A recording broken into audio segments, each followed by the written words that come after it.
Good morning, good afternoon, all around the world, good evening, kung saan man kayo naroroon sa parte ng mundo natin. Today po, I'm in my kitchen, tapos gagawa po ako ng my own version of coleslaw. Okay guys? So, ipapakita ko sa inyo paano po siya i-prepare. Watch out! Okay guys, una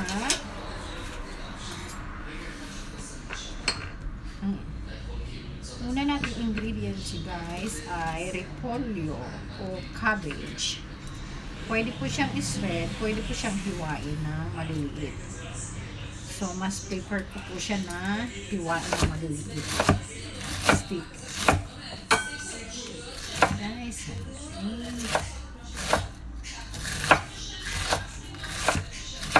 maliliit para mas slim siya. Okay. So, bali ang quantity po, mga 1 pound or 1.5 pound ng coleslaw.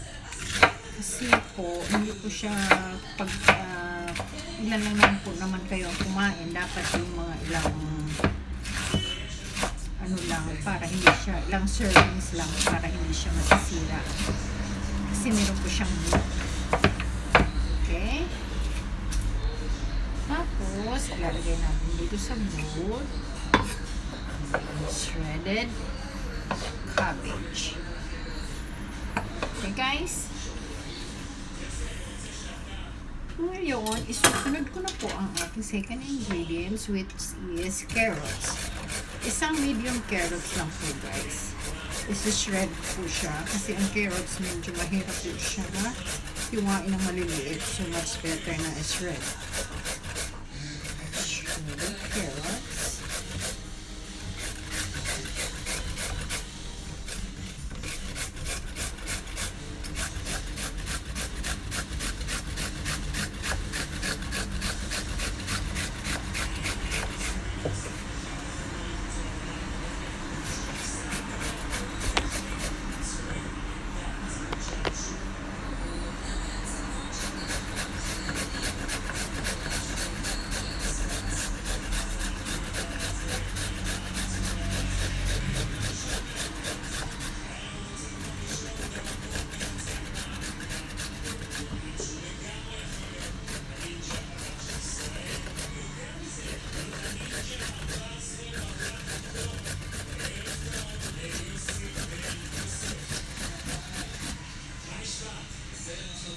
Okay guys, I have my shredded carrots now. Ilalagay ko na po siya sa bowl kasama yung cabbage.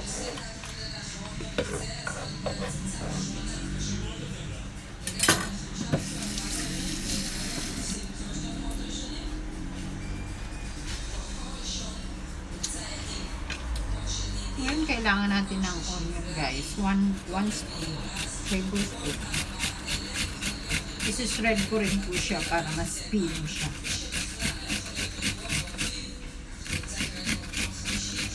Ngayon, kung hindi naman kayo mahilig sa onion guys na pinakain na raw, pwede kayong hindi maglagay.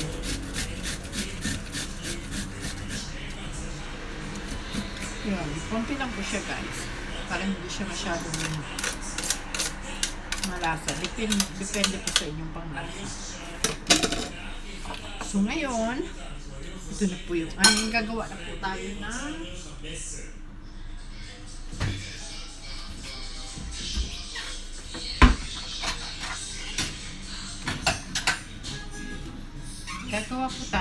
dressing. So, kailangan natin ng 3/4 cup na mayonnaise. Kailangan po, ang sikreto po dito yung magandang mayonnaise. Ginamit ko po Hellmann's mayonnaise. 3/4 cup. Mali, estimate na lang po natin guys.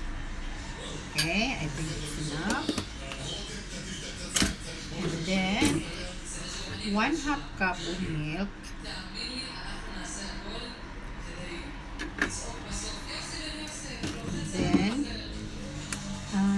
experiment ko po ako dito guys. Lalagyan ko po siya ng whipping cream. Titingnan ko po kung anong lasa. Whipping cream, and then ilalagay na po natin dito guys yung grated onion natin na 1 tablespoon. Okay. And then yung sugar. Meron po ako dito 2 tablespoon of sugar. Ngayon ang sugar guys, depende po sa panlasa nyo kung if you want more sweeter or kayo na po ang mag-adjust. So, ihahalo natin po siya guys.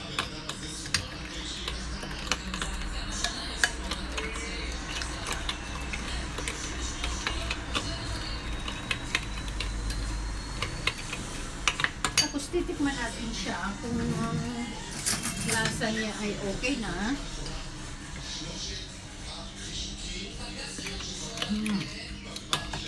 Mas gusto ko pa more sweeter.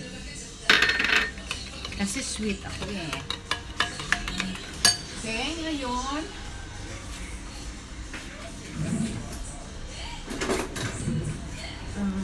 lalagyan natin siya ng lemon. Okay, so ng lemon. Squeeze ako ng lemon, fresh lemon.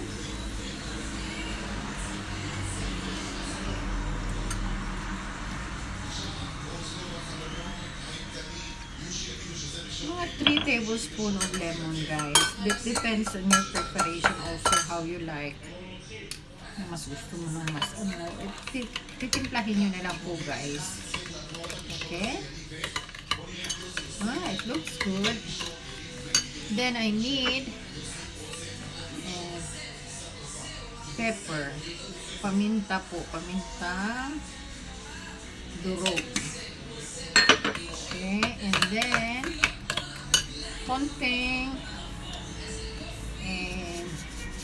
salt. Konti lang po guys kasi medyo parang lang po kasi medyo ang nito ma-achieve mo yung sweetness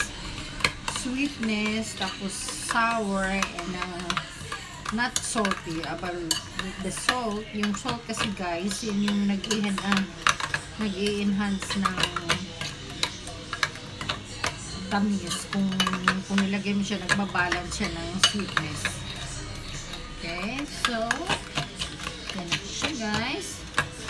I think it's good. I want to taste it. It's okay. I think it's okay now. Maybe I need more lemon. I want more sour.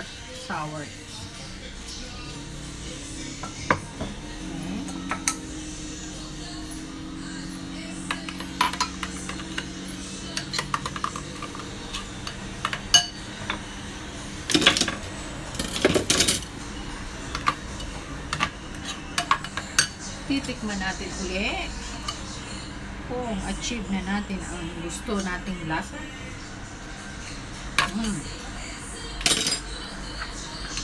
So I will put all the sugar. The sugar, it's 2 tablespoons. So remember guys, when you are putting all the ingredients, don't put together one time. You have to put half, and then you will adjust. Okay, because it depends how much your cabbage, how much your carrots. Because if you are following the ingredients, with the exact measurement, it's okay. But sometimes you want only for small amount, so you have to adjust for doing the dressing. Okay, so now I will put the dressing on the shredded carrots and cabbage. Okay guys, so meron po akong rubber spatula para maganda po yung pagka-scrape ko ng kuha ko po lahat ng dressing. Okay guys, tapos imimix ko na po siya guys. See?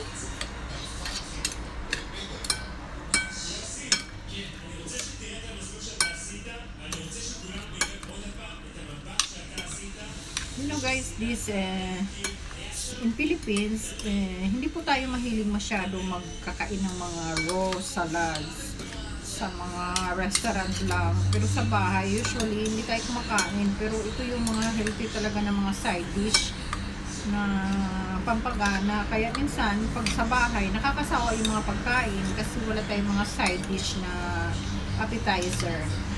So, ito napakasimple lang po guys. At saka sa Pilipinas, mura lang po talaga itong mga ingredients na to. Kaya lang, kulang lang po tayo sa pagiging kulang lang po tayo sa knowledge ng mga experience kung paano mag-prepare ng mga healthy at saka mga murang pagkain na masarap. Mga side dish. Usually, ang kinakain namin, karne, kanin, usually talaga at kaka. Minsan nakakasawa, paulit-ulit na lang kasi wala tayong mga appetizer. Hindi po kailangan mayaman para po gumawa ng ganito. Kailangan lang po natin na maging resourceful lang po tayo. So, pag meron ka nito guys, tapos kayo meron kang pritong isda o whatever, so parang kumain ka na rin sa restaurant. So, ako din guys, nung nasa Pilipinas pa ako, talaga hindi ako mahilig sa kusina. Pero nung nandito na ako sa abroad, kailangan, so talagang nagre-research ako kung ano mga, walang nagturo sa akin guys, kaya lang kailangan i-explore kasi kailangan sa trabaho kasi nakakaawa naman yung parang hindi worth it yung sumasahod ka tapos hindi mo mapakain ng maayos yung alaga mo. Okay guys, ang advice nito guys, at least 24 hours mo siyang ibababad sa, ilalagay mo sa ref na nakababad na sa sauce niya, sa dressing niya. Kung 24 bukas mo siya kakainin guys, mas masarap siya kasi nag-absorb na yung dressing niya sa gulay.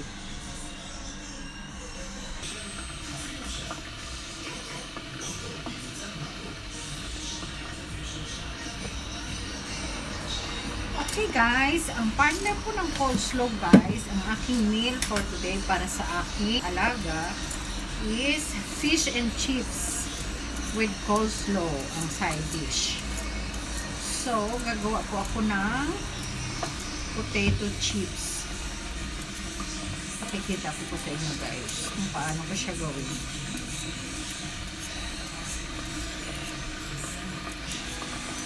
So, meron po yung mga chips or french fries sa Pilipinas ang tawag nila. American french fries na ready na po siya, frozen. Pero guys, dito ang ginagawa namin, meron din ho dito, kaya lang, syempre, mas mahal siya, tsaka hindi siya fresh. So, usually ang ginagawa dito is fresh po na potatoes.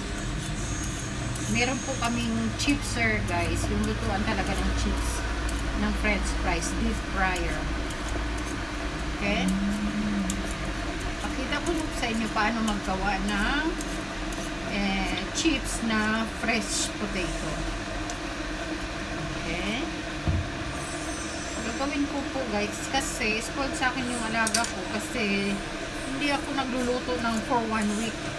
Ang niluluto ko talaga, fresh talaga sa meal na yan. Kasi lunch lang naman siya kumakain ng heavy na food, na pagkain, na meal. So, fresh ang binibigay ko sa kanya. Talaga yung pagkaluto. Hindi yung init-init. So, swerte siya sa akin. Kasi ang kinakain niya, mga sariwang pagkain. Kasi lunch, isang meal lang naman siya kumakain ng heavy meal. Sa breakfast, bread lang po siya, tsaka minsan mga fruits, tapos sa dinner naman, minsan mga yogurt. So, pinagluluto ko na siya ng sarap na pagkain. So, usually guys, dito sa ibang lugar, sa abroad, magka-partner talaga to guys, kahit sa restaurant. Fish and chips sa London po guys, ito po yung what's na fish ang menu. So, ang partner talaga guys ay chips or french fries. So, hinihiwa-hiwa ko lang po siya guys ng gano'n. Okay.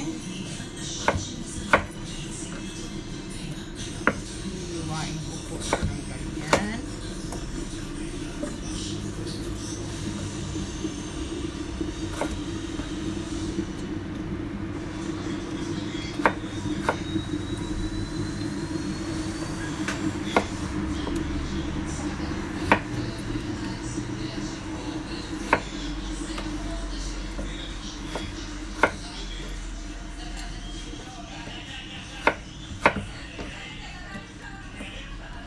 Medyo madami. Dapat ko pala dalawa. Never mind. Okay. So, ayan na guys. Nakahiwa na po siya. Ngayon, pupuson po siya ng mainit na tubig guys. Para medyo ma-blanch. Ang tawag dito sa English ay blanch. Medyo ma-half cook na po yung patatas, potato. So, hayaan ko muna siya dyan ng mga ilang minutes para lalabas yung starch ng potato at saka magiging half cooked siya para pag mamaya pagluto na paglagay natin sa deep fryer, so na siya, medyo half cooked na siya para lutong-luto. Okay guys, mamaya ko update po na. So, habang binababad po natin to sa mainit tubig guys, ipapakita ko po sa inyo yung fish na ating ipapry. Ito po siya guys, nabibili ko po siya to na frozen. You can use any kind of fish. So, ang ginawa ko dito guys ay binabad ko po siya sa lemon at saka asin.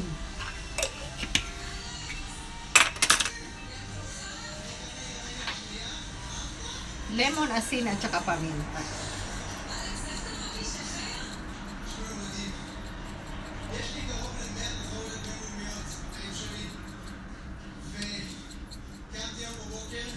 Ayan, para may lasa na po yung isda. Mamaya ipapakita ko po sa inyo yung gagawin ko na timpla para didip natin yung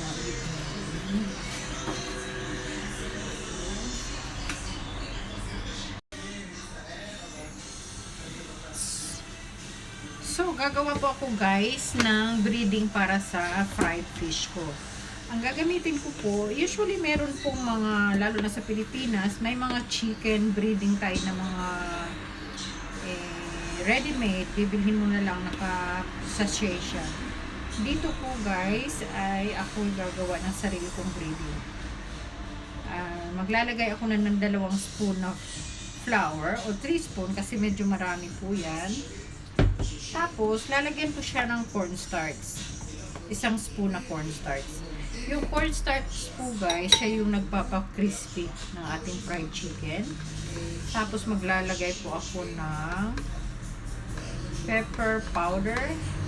Ang tawag dito to sa Israel guys is paprika. Paprika aduma. It means red pepper powder. Tapos, maglalagay po ako guys ng chicken powder. Usually, meron pong mga sa Asian food na fish powder, pero po, wala po ako dito. So, ang substitute ko ay chicken powder. And then, maglalagay po ako ng asin. So, according to my taste also, since may asin na yung ating, binabad na natin sa asin, yung ating isda, ating fish, asin, ang paminta at saka lemon. So, mag-adjust ako ng asin dito sa aking breading. Magle-less ako. Kasi baka maging maalat yung ating recipe. And then, konting paminta po, guys.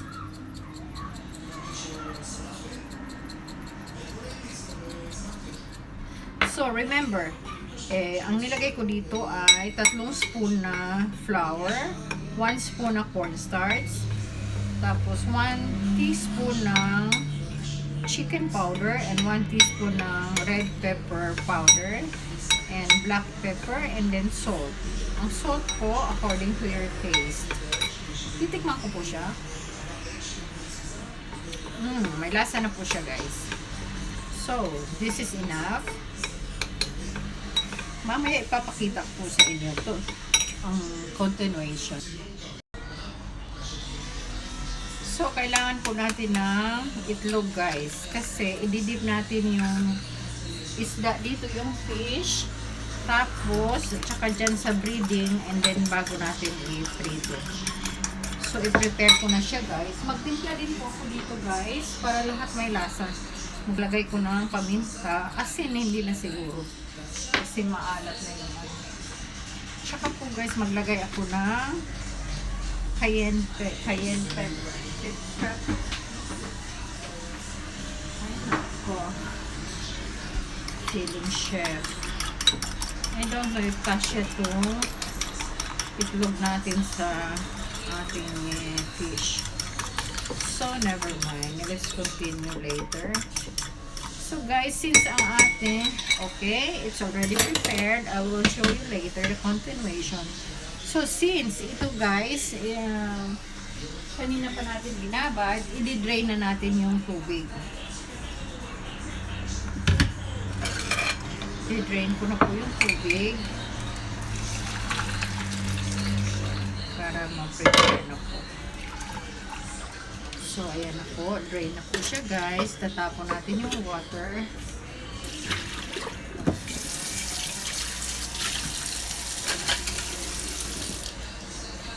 And then, ipa-dry natin, guys, hanggang matuyo siya. Tapos, ipa-pot dry natin ng towel. So, while i-drain ko pa lang siya, kukunin ko po yung chipser para ma-preheat ko na po. Ito na po, guys, yung chipser na dito sa trabaho ko. So, ipa-plug in ko na po siya at paiinitin ko na po yung oil.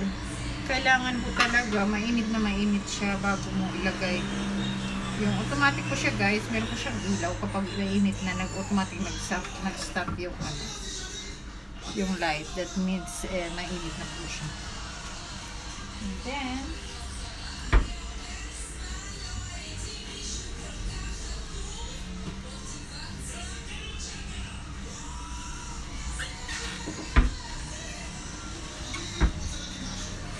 so, guys, habang antayin natin na uminit yan, ipapat dry ko na po yung potato natin sa towel. Kasi po, pag matubig, titilamsik po siya pag lagay mo sa ano. So, ipapat dry ko siya ng towel or a kitchen towel, tissue. Kitchen tissue, it's okay. Or mas gusto ko ng towel kasi yung tissue na pupunit at saka na didikit-dikit. So, pat dry na siya, guys. Ilagay ko dito sa ano niya, sa strainers. Pero hindi ko po siya ilulubog muna, guys, hanggang mainit na po yung oil. So, dyan na muna siya. Nakahang lang siya dyan. Tapos, pag painit na siya, tsaka ko siya ibababa yung strainer. Okay, guys. I'll show you later the continuation. We will proceed to our fried fish. Yan, guys, mainit na po siya. So, ano ko na po yung chips natin, yung french fries sa deep fryer. So, yan na siya, guys. Kumukulo na siya. So, habang pinagluluto ko yung chips, lulutuin ko na po yung fish. Andito na po yung egg wash ko. Tapos, andito na yung breading na ginawa ko. At saka yung isda na binabad. Papainitin natin yung mantika. Tapos, piprito ko na po. Okay, guys. So, mainit na po, guys, yung ating mantika. Start ko na po. Una po, i-dip ko po yung fish dito sa egg wash. Tapos, gigiling ko po siya dito sa breading na ginawa ko. Tapos, i-prito ko na po, guys. Okay, pakita ko sa inyo mamaya. Kailangan mabilis. Kasi masusunog yung iba. I hope it tastes good.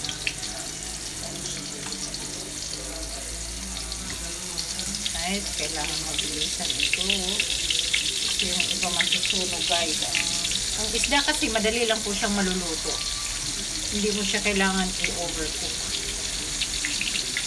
Pero sa Pilipinas din guys, iba ang way natin pagluto ng isda. Kailangan, mas gusto natin doon toasted siya. Wala na siyang buhay kasi sobrang toasted na. Dito, ang tamang pagluluto ng isda pala ay hindi siya overcook. Punuin lang natin, tapos tingnan natin yung natin.